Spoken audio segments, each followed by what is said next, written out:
कोकणातील प्रत्येक घडामोडींचे लाईव्ह अपडेट पाहण्यासाठी आताच कोकण कटा न्यूजच्या सर्व सोशल मीडियाच्या प्लॅटफॉर्मला लाईक, फॉलो आणि सबस्क्राइब करा। धन्यवाद अध्यक्ष महोदय। अध्यक्ष महोदय, या औचित्याच्या मुद्द्याच्या माध्यमातून मी सरकारच्या एका गंभीर विषयाकडे लक्ष सरकारचं वेधू इच्छितो। रत्नागिरी जिल्ह्यातील गुहागर येथे असलेल्या खरेढेरे भोसले महाविद्यालयाच्या 3 प्राध्यापकांना संस्था चालकांनीच गंभीर स्वरूपाची मारहाण केल्याची घटना बुधवार दिनांक 18 डिसेंबर 2024 रोजी घडली आहे। सदर महाविद्यालय गुहागर एज्युकेशन सोसायटी मार्फत चालवले जाते।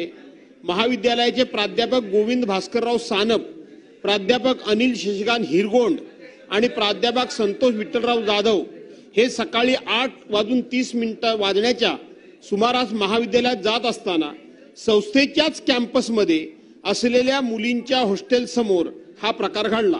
गुहागर एज्युकेशन सोसायटीचे संस्थाचालक संदीप भोसले, रोहन भोसले आणि त्यांच्या सहकाऱ्यांनी या 3 प्राध्यापकांच्या गाडीसमोर आपली गाडी आडवी घातली, उभी केली आणि त्यांना गाडीतून उतरायला सांगितलं। तिघेही गाडीतून खाली उतरताच त्यांना काट्या, लाट्या, रॉड घेऊन मारायला सुरुवात केली। त्यांना रस्त्यावर पाडून लाट्या, काट्या आणि हाताने मारहाण करण्यात आली। हे सुरू असताना तिथे संस्थेचे अध्यक्ष आले।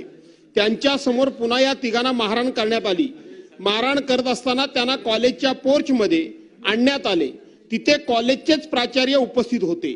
त्यांच्या समोर पुन्हा या 3 प्राध्यापकांसह अन्य एक प्राध्यापक श्रीयुत नीलकंठ भालेराव यांनाही मारहाण करण्यात आली। यामध्ये हे सर्व प्राध्यापक जखमी झाले आहेत। कोणतेही गैरकृत्य किंवा गैरवर्तन केलेले नसताना अशा प्रकारे प्राध्यापकांना मारझोड आणि हल्ला करणे ही अतिशय गंभीर बाब आहे। मात्र गुहागर पोलिसांनी या घटनेची तात्काळ दखल घेतली नाही। प्राध्यापकांची तक्रारही नोंदवून घेण्यात जाणीवपूर्वक टाळाटाळ करण्याचा विलंब केला। दिवसभर त्यांना पोलीस ठाण्यात बसवून ठेवले। हेही अतिशय गंभीर आहे।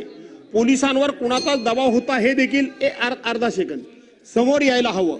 या घटनेनंतर बॉम्बे युनिव्हर्सिटी, अध्यक्ष महोदय इतकं गंभीर आहे, या घटनेनंतर Bombay university and college teachers युनियनने म्हटले आहे की कॉलेजमध्ये चालणाऱ्या बेकायदेशीर बाबी सदर प्राध्यापक उघड करीत आहेत असा संशय घेऊन त्यांनाही मारहाण करण्यात आली।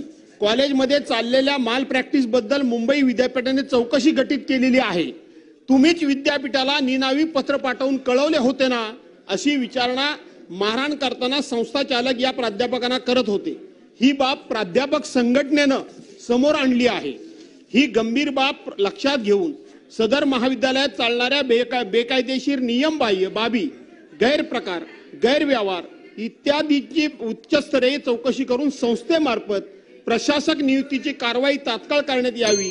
तसेच प्राध्यापकांना मारहाण करणारे संस्थाचालक आणि त्यांच्या सोबत सहभागी असलेल्या व्यक्तींवर देखील कडक कारवाई करण्यात यावी अशी मागणी मी या औचित्याच्या मुद्द्याद्वारे शासनाकडे करत आहे। अध्यक्ष महोदय अर्धा सेकंद। अध्यक्ष महोदय, दुसरी एक बाब, हा माझा मुद्दा संपला।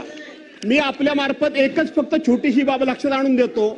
या सदनाचे सदस्य, अध्यक्ष महोदय ऐका ना, या सदनाचे सदस्य श्रीयुत सुनील राऊत यांच्या घरासमोर आज सकाळी 2 मोटरसायकलवरून कोणतरी तरुण आले।